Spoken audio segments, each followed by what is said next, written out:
मेरे साथ कैराना से समाजवादी पार्टी की लोकसभा सांसद इकरा हसन जी हैं। इकरा हसन जी, पहला सवाल कि संभल में जिस तरीके से नमाज को लेके सियासी पारा गर्म हो रहा है, कुछ लोग कह रहे हैं खुले में नमाज पढ़ेंगे और कुछ लोग कह रहे हैं कि काली पट्टी बांध कर नमाज पढ़ेंगे, किस तरीके से देख रही हैं आप? देखिए, ये उन्हीं के ये जो कई सौगातें हमें मोदी जी द्वारा मिली हैं इस देश के मुसलमानों को, उसी के जवाब में ये सब हो रहा है। पहले वक्फ का बिल लाया गया, सर्वे के लिए लोगों को मस्जिदों में घुसाया गया, अब नमाज को रोक रहे हैं, तो लगातार और फिर एक तरफ सौगात दे रहे हैं मुसलमानों को। तो हमें ये दिखावा नहीं चाहिए, हमें अपने हक और अधिकार चाहिए जो हमें संविधान ने दिए हैं। और जब तक हमारे हक और अधिकार नहीं मिलेंगे तो उसके खिलाफ विरोध भी किया जाएगा, और काली पट्टी बांधकर जो विरोध करेंगे हम उनके साथ हैं। जब तक हमारी जान में जान है, हम लोग विरोध करेंगे कुछ भी अगर गैर संवैधानिक होगा, चाहे वो किसी भी मजहब के खिलाफ हो।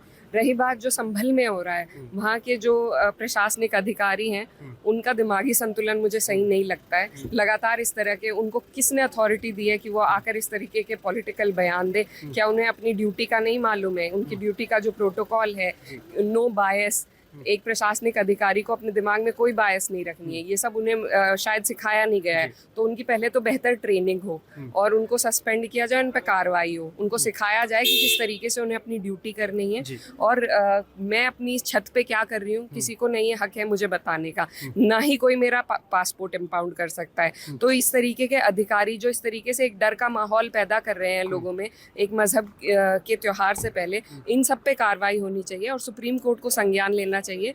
और रही बात तानाशाही की जो सरकार यूपी में चल रही है, तो इनका बोरिया बिस्तर जनता तय बांध के भेजेगी इन्हें 27 में। लेकिन एक और सवाल बड़ा लाजमी है, क्या आप भी संभल वहाँ पर जाएंगी? और वक्फ विधेयक जिस तरीके से उसको लेके सियासत चल रही है, संसद से लेके सड़क तक, Indian Muslim personal law board प्रदर्शन कर रहा है, क्या आप भी संभल जाएंगी?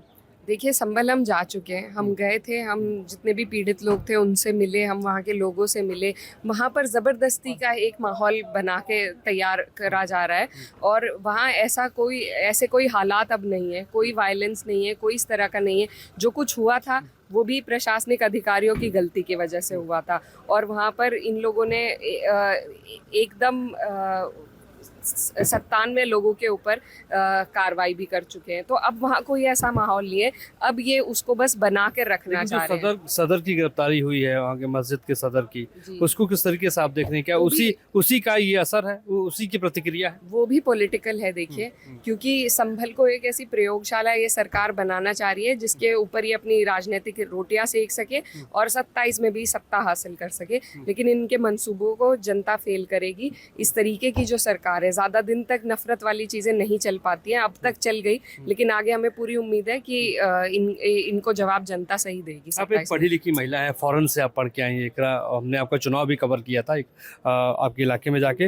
वहाँ पे ख़ास तौर पे कहते हैं कि मुद्दों की बात इकरा करती हैं।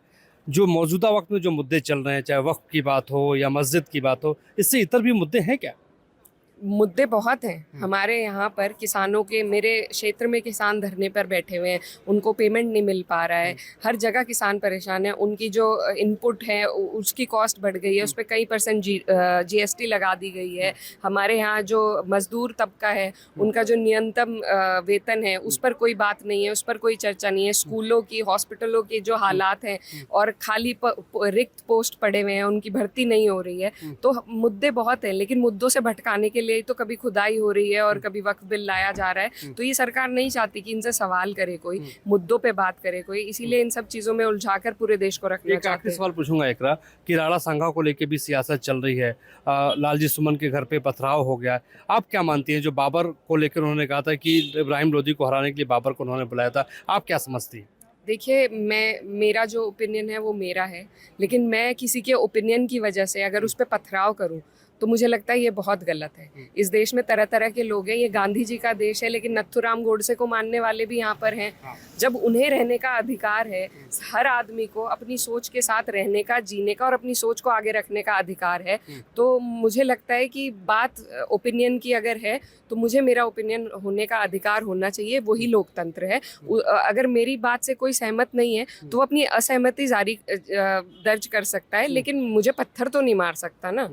तो ये सारी बातें हिस्टोरिकल हैं, इसमें हर इंसान के अलग अलग व्यूज़ और ओपिनियंस हैं। अब लालजी सुमन के साथ हैं जो उन्होंने बोला। देखिए, मैं उन्होंने जो बोला वो उनका ओपिनियन है, उस पर मैं कोई टिप्पणी नहीं करूंगी, लेकिन जो उनके साथ हुआ उससे मुझे बहुत अफसोस है। और ये सबके लिए एक डरने की बात है कि आज अगर मैं एक जनप्रतिनिधि हूँ, मैं अपनी कोई सोच, अपनी बात आगे रख रही हूँ, अगर किसी को अच्छी नहीं लगी तो कोई मुझे पत्थर मार देगा, ये तो बहुत बुरी बात है। कोई किसी के घर पे हमला करे, इसके हम सख्त खिलाफ हैं। Thank you so much. Iqra Hasan हमसे खास बातचीत कर रही थी आज संसद भवन में। संसद भवन से मोहित राज दुबे, निदर्शन दिल्ली।